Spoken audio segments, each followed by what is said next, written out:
어머니가 집을 비운 사이 끼니를 해결하기 위해 라면을 끓이다 불이 나 중태에 빠진 초등학생 형제 사연이 많은 안타까움을 자아내고 있죠. 관련된 이야기를 권상희 시사평론가와 나눠보겠습니다. 반갑습니다.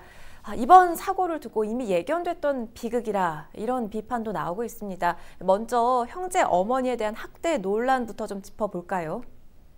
네, 그렇습니다. 이 조사 과정에서 형제 어머니에는 이 과거 형제에 대한 방임 또 학대 혐의로 수차례 경찰 등의 신고가 접수돼서 지금 아동복지법 위반 혐의로 불구속 입건된 상태인 점이 확인됐는데요.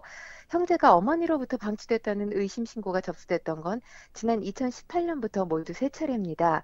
경찰 수사까지 이뤄졌지만 형제는 자신들을 방임해온 그러니까 가해자라고 볼 수 있죠. 어머니와 분리되지 못했고요. 계속 함께 살면서 형식적인 치료와 상담을 권유받은 게 전부입니다. 심지어 인천 미추홀구 복지사들이 형제를 전문 보육시설에 보내라고 여러 차례 어머니한테 권유했는데 한 번도 정규시설에 가지 못했다고 합니다. 알아서 키우겠다는 어머니의 거부 때문이었는데요. 아동학대가 명백할 경우에 이 지자체에서 친권 상실을 청구하거나 대리 양육을 보낼 수 있는데도 불구하고 부모의 친권을 중시해온 사회통념으로 이를 강요한 것이 어려운 게 바로 현실입니다. 네. 이번 사고를 계기로 이 긴급 출동 지령 시스템 문제점을 개선해야 한다 이런 이야기도 나오고 있어요. 이 부분도 짚어주시죠. 네, 이들 형제가 지난 14일 불이 나면서 119에 바로 전화를 했다고 해요. 여기 모 빌라인데 빨리 와주세요. 이렇게 다급하게 구조 요청을 했다고 합니다. 그런데 인근에 같은 이름의 빌라가 여러 곳이었던 탓에 이 화재 현장에서 170여 미터 떨어진 119 안전센터는 이 출동 지령을 받지 못하고 대기하고 있었다고 합니다. 또 조사 결과 형제가 살던 빌라 2층에는 의무 설치 시설인 화재 감지기가 없었던 것으로 드러났는데요. 이번 일을 계기로 이 화재 취약계층에 대한 점검 또 긴급 출동 시스템 전반에 대한 개선이 필요해 보입니다. 네, 지금 코로나19로 인해서 사실상 올해 전체 학년이 등교 수업 파행을 겪고 있는데 특히 이 취약계층 아동들은 돌봄 문제가 사고로 이어지고 있어서 이 교육 공백이 심각한 수준에 처했다 이런 지적도 나오고 있지요. 그렇습니다. 21일 수도권 소재 유치원과 학교가 약 한 달 만에 등교를 재개했죠. 이 추석 연휴 이후의 등교 상황은 10월 12일 이후에 이 감염병 상황과 추이를 보고 방역 당국과 협의해서 결정하게 됩니다. 감염병 상황에 따라서 또다시 학교 문이 닫힐 수도 있는데요.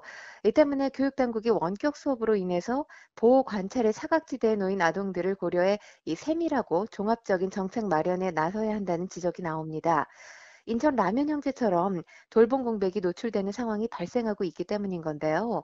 이 사회 취약계층의 학생은 어려운 시기, 특히나 부정적 영향을 더 크게 받을 수밖에 없죠.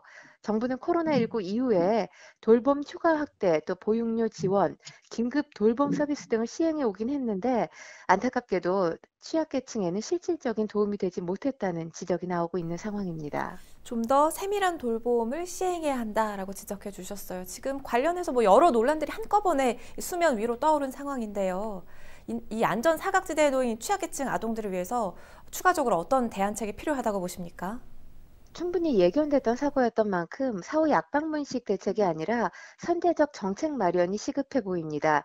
코로나19 이후에 긴급 돌봄이나 온라인 수업 등 다양한 대안 시스템을 모든 가정의 아동들이 효과적으로 이용하고 있는지에 대한 모니터링이 필요하고요. 또 돌봄 소외 위험 대상 아동에게는 맞춤형 통합 서비스를 지원하는 방안을 찾을 필요도 있습니다. 또 지금 아동 학대 문제가 계속해서 불거지는 만큼 아동 보호 체계에 들어가는 예산과 인력 또 아동 보호 전문 기관이 턱없이 부족한 상태지요. 이와 관련해서 정부가 적극적인 확충 방안을 마련해야 할 것으로 보입니다. 네, 오늘 도움 말씀 여기까지 듣겠습니다. 고맙습니다. 권상희 시사평론가와 이야기 나눠봤습니다.